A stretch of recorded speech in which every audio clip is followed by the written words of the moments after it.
ሰላም እንዴት ናችሁ? ወደ ዩኒክ ስፖርት ዩቲዩብ ቻናል ቤተሰቦች መድፈኞቹ ከሜዳቸው ውጭ ተጉዘው በስቴዲየም ኦፍ ላይት ሰንደርላንድን በ11ኛ ሳምንት የእንግሊዝ ፕሪሚየር ሊግ ጨዋታ ይገጥማሉ። በዚህ ጨዋታ ምን አይነት አሰላለፍ ይዘው አሰልጣኝ ሚኬል አርቴታ ወደ ሜዳ ሊገቡ እንደሚችሉ ይጠበቃል? ምን አይነት የመልሶ ማጥቃት እንቅስቃሴዎችን ያደርጋሉ? የትኛውን ተጫዋች ታርጌት አድርገው ጨዋታ የመጫወት አጫወት ዘዴያቸውን ይመሰርታሉ የሚለው የሚጠበቅ ነው የሚሆነው። ከጨዋታው ቀደም ብለው እንግዲህ ስለ ጉዳት ስለ ግራንት ዣካ እና በተለያዩ ጉዳዮች ላይ ፕሬስ ኮንፈረንስ ላይ የተገኙት አሰልጣኝ ሚኬል አርቴታ በተለያዩ ጉዳዮች ላይ ጋዜጣዊ መግለጫቸው ሰጥተዋል። በዚህ ጋዜጣዊ መግለጫ ከበርካታ ጋዜጠኞች ጥያቄዎች ቀርቦላቸዋል። ምን ጥያቄዎችን ተጠየቁ የሚለውን ስንመለከት ስለ ጉዳት ዜና ምን አዲስ ጉዳት አለ በአርሰናል ቤት የሚል ጥያቄ አስተናግደዋል አሰልጣኝ ሚኬል አርቴታ። እንዲሁም ስለ ግራንት ዣካ ከአርሰናል መልቀቅ፣ ስለ ፔፕ ጋርዲዮላ 1000ኛ ጨዋታ፣ ስለ ማንቸስተር ሲቲ እና ሊቨርፑል የሳምንቱ ምርጥ ጨዋታ፣ የአርሰናል ስብስብ በምን መልኩ መሻሻል ይኖርበታል ስለሚለው ጉዳይ ተጠይቀው ነበር። ስለ ጋብሪኤል ጄሱስ ወደ ትሬኒንግ መመለስ፣ ስለ ዲክላን ራይስ የወደፊት ኃላፊነት በአርሰናል ቤት፣ እንዲሁም ስለ ካይ ሃቨርትዝ ከጉዳት ማገገም፣ እንዲሁም ስለ ሚኬል መሪኖ የወደፊት አሰላለፍ ጉዳዮች በእነዚህ ጉዳዮች ላይ ሀሳባቸውን እንዲሰጡ ፕሬስ ኮንፈረንሱ ላይ ተጠይቀው ነበር አሰልጣኝ ሚኬል አርቴታ። እያንዳንዱ ጉዳዮች በጥልቀት ተንትነዋል ማለት ነው። ስለ ጉዳት ባነሱት ሀሳብ በአርሰናል ቤት አዲስ የሚባል ጉዳት የለም። ከሻምፒዮንስ ሊጉ ጨዋታ ወደ ቼክ ሪፐብሊክ ተጉዘው ከስላቪያ ፕራጎ ጋር ተጫውተው 3-0 አሸንፈው መምጣታቸው ይታወሳል።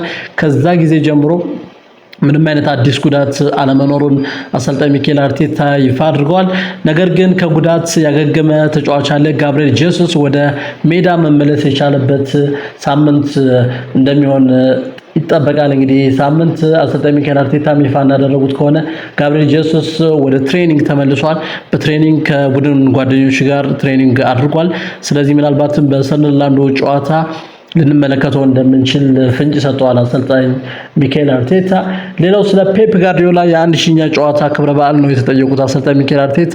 ሚኬል አርቴታ እንደተናገረው ከሆነ ፔፕ ጋርዲዮላ ለ1000ኛ ጊዜ የሚያደርገውን የአሰልጣኝነት ጨዋታውን እንግዲህ ለዚህ ጊዜ እንኳን አበቃው ኮንግራቹሌሽንስ እንኳን ደስ አለ ሲሉ ነው የተሰሙት አሰልጣኝ ሚኬል አርቴታ። ለ1000ኛ ጊዜ ያህል ጨዋታዎችን በመምራት በአሰልጣኝነት መዝለቅ ቀላል ነገር አይደለም። ለዚህ ክብር የሚበቁት ትንሽ አሰልጣኞች ናቸው። በጣም በቁጥር ትንሽ የሚባሉ ናቸውና ለዚህ ስኬት ስለበቃ በጣም ደስ ብሎኛል፣ እንኳን ደስ አለ ማለት ፈልጋለሁ ሲሉ ነው የተደመጡት። በሌላ በኩል እርሳቸው ለ1000ኛ ጊዜ በአሰልጣኝነት ጨዋታዎችን መርተው ለዚህ ክብር መብቃት እንደሚፈልጉ ከጋዜጠኞች ጥያቄ ቀርቦላቸዋል። ይፈልጋሉ ወይ የሚል ጥያቄ፣ አዎ የሚል ትልቅ የክብር ስሜት ግሬትፉል የሚያደርግ በጣም ደስተኛ የሚያደርግ ስሜት እንዳለው ነው የተናገሩት። የአሰልጣኝ ፔፕ ጋርዲዮላም ለ1000ኛ ጊዜ በዚህ ሳምንት የሚያደርገው በአሰልጣኝነት ዘመኑ አሰልጣኝ ሆኖ ክለቦችን እየመራ ለ1000ኛ ጊዜ የሚያደርገውን ጨዋታ በታሪክ መሰነድ ያለበት ትልቅ ዶክመንት እንደሚሆን እና ደግሞ በእሳቸው ሕይወትም ላይ ትልቅ አስተዋጽኦ እንዳደረገ ይፋ አድርገዋል አሰልጣኝ ሚኬል አርቴታ። ስለዚህ ፔፕ ጋርዲዮላን አመሰግናለሁ እንኳንም ለዚህ ድል አበቃ ሲሉ ተደምጠዋል ማለት ነው። የአርሰናል ስብስብ በምን መልኩ መሻሻል ይኖርበታል ለሚለው ጥያቄ ደግሞ አርሰናል በሁሉም መስኩ መሻሻል ከትናንት የተሻለ ስብስብ እንዲሆን ፈልጋለሁ ሲሉ ነው የተደመጡት አሰልጣኝ ሚኬል አርቴታ። አሰልጣኝ ሚኬል አርቴታ እንግዲህ በተለያዩ ጨዋታዎች ላይ በተለይም በወጥነት ጨዋታዎችን በማሸነፍ በርካታ ሪከርዶችን እያሻሻሉ እንደሚገኙ ይታወቃል። በ2025-26 የውድድር ዓመት የገነቡት ቡድን የፕሪሚየር ሊጉን ዋንጫ ማሳካት እንደሚችል ይታወቃል። በርካታ የስፖርት አፍቃሪያን የስፖርት ቤተሰቦች እግር ኳስ ተጫዋቾች በሙሉ የስፖርት ጋዜጠኞችን ጨምሮ አሰልጣኝ ሚኬል አርቴታ በዘንድሮ የውድድር ዓመት የፕሪሚየር ሊጉን ዋንጫ ማሳካት የሚችል ስብስብ መመስረት እንደቻለና ያለውም አቅም ከፍተኛ ስለመሆኑ ተናግረዋልና ስለሆነም እንግዲህ አሰልጣኝ ሚኬል አርቴታ ይህን ሐሳባቸውን አጠናክረው ለመቀጠል ያክል ወጥ መሆን ይኖርብናል። ከተለያዩ ተጋጣሚዎቻችን ጋር ስንገናኝ ውጤቶችን የመሰብሰብ አቅማችን የተሻለ መሆን አለበት። በእያንዳንዱ ጨዋታዎች ላይ ጥሩ መሆን ይኖርብናል። ኢምፕሩቭ እያደረገ መሄድ የቡድን ስብስብ ነው የሚያስፈልገን ሲሉ ነው የተደመጡት። ስለሆነም በዚህ ጨዋታም ከሰንደርላንድ ጋር በሚያደርጉት ጨዋታ ሙሉ 3 ነጥብ ይዘው በመምጣት የፕሪሚየር ሊጉን የደረጃ ሰንጠረዥ መሪነታቸውን ማጠናከር እንደሚፈልጉ ነው አሰልጣኝ ሚኬል አርቴታ የተናገሩት። ሌላው ከዲክላን ራይስ ጋር ተያይዞ ምን አይነት ኃላፊነት በአርሰናል ቤት ይኖረዋል የሚል ጥያቄ ተነስቶላቸው ነበር አሰልጣኝ ሚኬል አርቴታ። ዲክላን ራይስ ወጥ የሆነ ተጫዋች ነው። በከፍተኛ ደረጃ እየተጫወተ ያለ ተጫዋች ነው። በእያንዳንዱ ጨዋታዎች የሱን ተጽዕኖ ፈጣሪነት እየተመለከትን ነው። በአርሰናል ቤት ያለው ኃላፊነት እያደገ የመጣ ተጫዋች ነው። ይህን ወጥ የሆነው አቋም ኮንሲስተንት የሆነውን አቋሙን ደግሞ ማስቀጠል ይኖርበታል ሲሉ ነው የተደመጡት። ዲክላን ራይስ እንደምናውቀው በመሃል ክፍል ቅጣቱ የአርሰናልን የቅጣት አጋጣሚዎች በመምታት እንዲሁም ከማዕዘን ኳሶችን በማሻገር እናውቀዋለን እና በርካታ ጎሎች ላይ አሲስት በማድረግ የመሃል ክፍል ላይ ደግሞ አርሰናል የተሻለ የኳስ ቁጥጥር እንዲኖረው ከሚያደርጉ ተጫዋቾች መካከል አንዱ እንደሆነ ይታወቃልና ዲክላን ራይስ ይህን ፐርፎርማንሱን አጠናክሮ እንዲቀጥል ነው እንግዲህ አሰልጣኝ ሚኬል አርቴታ አደራ የሚመስል ማሳሰቢያቸውን የተናገሩት። ሌላው ስለ ካይ ሃቨርትዝ ጉዳት ነው የተጠየቁት አሰልጣኝ ሚኬል አርቴታ። ካይ ሃቨርትዝ መቼ ወደ ሜዳ ሊመለስ ይችላል የሚል ጥያቄ ተጠይቀው ነበር ከጋዜጠኞች። ካይ ሃቨርትዝ ጉዳት ላይ ነው የሚገኘው። ለበርካታ ሳምንታት ከአርሰናል ጋር ትሬኒንግ ማድረግ አልቻለም፣ በጉዳት ምክንያት ማለት ነው። ከዚህ ጉዳቱ አገግሞ ወደ ሜዳ ሊመለስ እንደሚችል ግን ተስፋ አድርገዋል አሰልጣኝ ሚኬል አርቴታ። በዚህም በ11ኛ ሳምንት የፕሪሚየር ሊግ ጨዋታ ባይደርስም ከኢንተርናሽናል ብሬክ በኋላ ግን ወደ ሜዳ በመምጣት ምናልባትም ከአርሰናል ስብስብ ጋር ተቀላቅሎ ወደ ትሬኒንግ ሊቀላቀል እንደሚችል ተስፋ አለኝ ሲሉ ነው የተደመጡት። ምናልባትም በቅርቡ ከጉዳቱ አገግሞ ወደ ሜዳ ሊመለስ እንደሚችል ይጠበቃል።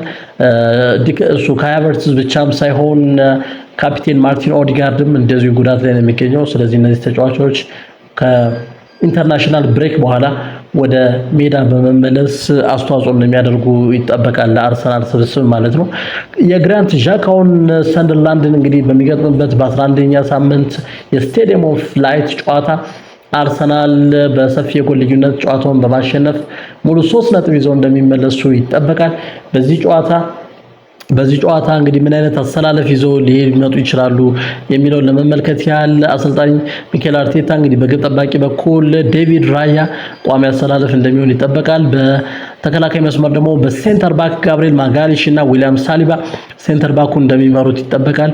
በፉል ባክ በኩል ደግሞ በቀኝ በኩል ጀሪን ቲምበር፣ በግራ በኩል ደግሞ ሪካርዶ ካላፊዮሪ፣ በፉል ባክ በኩል የአርሰናልን የመልሶ ማጥቃት እንቅስቃሴዎችና የመከላከል እንቅስቃሴዎች እንደሚያሳልጡ ይጠበቃል። በአማካይ ክፍል ደግሞ ስንመለከት የክረምቱ የዝውውር መስኮት ፈራሚያችን ማርቲን ዙሜንዲ እንዲሁም ዲክላን ራይስ እና ኤበረች ኢዜ የመሃል ክፍሉን ደግሞ እንደሚዘውሩት ይጠበቃል። በአጥቂ በኩል ደግሞ የሚኖረውን አሰላለፍ ስንመለከት ቡካዮ ሳካ፣ ሚኬል መሪኖ እና ጋብሪኤል ጄሱስ በዋናነት በመግባት የአርሰናልን የማጥቃት እንቅስቃሴ የሚመሩ ተጫዋቾች ሊሆኑ እንደሚችሉ ነው የሚጠበቀው። ስለ ሚኬል መሪኖ የወደፊት አሰላለፍ ምን ሊመስል እንደሚችልም ሀሳባቸውን እንዲሰጡ ተጠይቀው ነበር አሰልጣኝ ሚኬል አርቴታ። ሚኬል መሪኖ እንደምናውቀው እንግዲህ በሻምፒዮንስ ሊግ ጨዋታው ከስላቪያ ፕራጎ ጋር በነበረን የሻምፒዮንስ ሊግ ጨዋታ ቪክቶር ዮኬሬሽ ጉዳት ማስተናገዱን ተከትሎ እሱን በመተካት ወደ ጨዋታ በመግባት 2 ጎሎችን ማስቆጠር የቻለ ተጫዋች ነው የስፔናዊ ኢንተርናሽናል ሚኬል መሪኖ። ነገር ግን አሰልጣኝ ሚኬል አርቴታ ወጥ በሆነ ቦታ አይደለም እየተጠቀመበት ያለው። ምንም እንኳን ተፈጥሮ ያጫወቱ የመሃል ክፍል ተጫዋች ቢሆንም ነገር ግን ከመሃል ክፍል በተጨማሪ አጥቂ ስፍራም ሲጫወት ጥሩ ተጽዕኖ መፍጠር የሚችል ተጫዋች መሆኑን እያስመለከተን ነው የሚገኘው ሚኬል መሪኖ።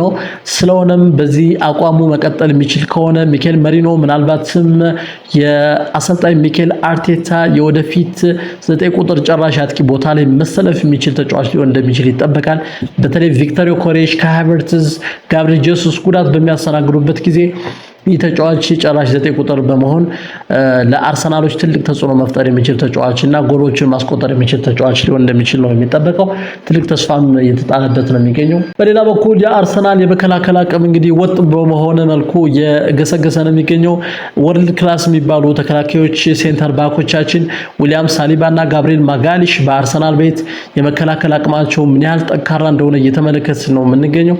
በተለይም ጋብሪኤል ማጋሊሽ ከመከላከል ባሻገር ጎሎችን በማስቆጠር ይታወቃል። በአትሌቲኮ ማድሪድ እንግዲህ በሻምፒዮንስ ሊግ ጨዋታው አትሌቲኮ ማድሪድን 4-0 ባሸነፍበት ጨዋታ ድንቅ ጎል በሄዲንግ በመግጨት በራሱ በመግጨት ቆንጆ ጎል ማስቆጠሩ እናስታውሳለን። መድፈኞቹ በፕሪሚየር ሊጉም ይሁን በቻምፒዮንስ ሊጉ በደረጃ ሰንጠረዥ አንደኛ ሆነው እንዲቀጥሉ እንዲመሩ ማድረግ ያስቻሉትን የተከላካይ ክፍል ተጫዋቾች ሳናመሰግን አናልፍም። የአጥቂ ክፍል ተጫዋቾችን ጎሎችን በማስቆጠር ትልቅ አስተዋጽኦ እያደረጉ ነው የሚገኙት። አሰልጣኝ ሚኬል አርቴታም ተጫዋቾችን በተለያየ አሰላለፍ በመቀየርና ተጫዋቾችን በተለያዩ አሰላለፎች በመሞከር በማሰለፍ እየሰበሰበ ያለው ውጤት ቀላል የሚባል አይደለም። የዘንድሮ የፕሪሚየር ሊጉም ሆነ የሻምፒዮንስ ሊግ ጨዋታው እንደሚገባው በርካታ የስፖርት ቤተሰቦች እየተናገሩ ነው። ለአርሰናል ማለት ነው። አርሰናሎች ይህን አቅማቸውን ጠንካራ ባለ መንገድ ማስቀጠል የሚችሉ ከሆነ የዘንድሮን የፕሪሚየር ሊጉን እንዲሁም የሻምፒዮንስ ሊጉን እና የካራቦ ካፕ ዋንጫውን የማሳካት ትልቅ አቅም እንዳላቸው እየተነገረ ነው የሚገኘው። የስኳዱ ጥልቀት ደግሞ ለዚህ ትልቅ ማሳያ ነው ማለት እንችላለን። ከግብ ጠባቂ ጀምሮ አሪዛባላጋን እናገኛለን። እንግዲህ አሪዛባላጋ ድንቅ ጠባቂ ነው። በድንቅ ግብ ጠባቂ ነው። በቼልሲ ቤት የነበረውን ፐርፎርማንስም እናስታውሳለን። አሁን ደግሞ በአርሰናል ቤት ምክትል ግብ ጠባቂ በመሆን የዴቪድ ራያ ተተኪ በመሆን ትልቅ አስተዋጽኦ እያደረገ ያለ ተጫዋች ነው። የአርሰናልን ስብስብ ስኳዱ ስንመለከት በካራቦ ካፕ ዋንጫ የነበረውን ትልቅ ተሳትፎ እናያለን።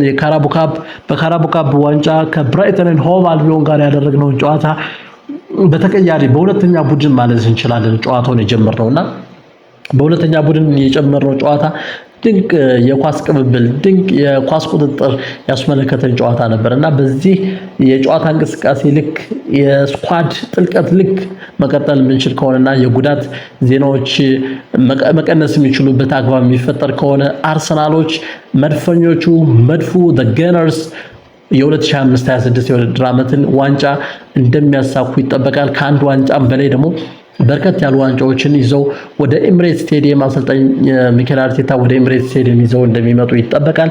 ክብራትና ክብራን ውድ የዩኒክ ስፖርት ዩቲዩብ ቻናል ቤተሰቦች ዩኒክ ስፖርት ዩቲዩብ ቻናልን ላይክ፣ ሼር፣ ሰብስክራይብ በማድረግ ቤተሰብ እንድትሆኑን በድጋሚ እንጋብዛለን። በያላችሁበት መልካም ጊዜ ይሁንላችሁ።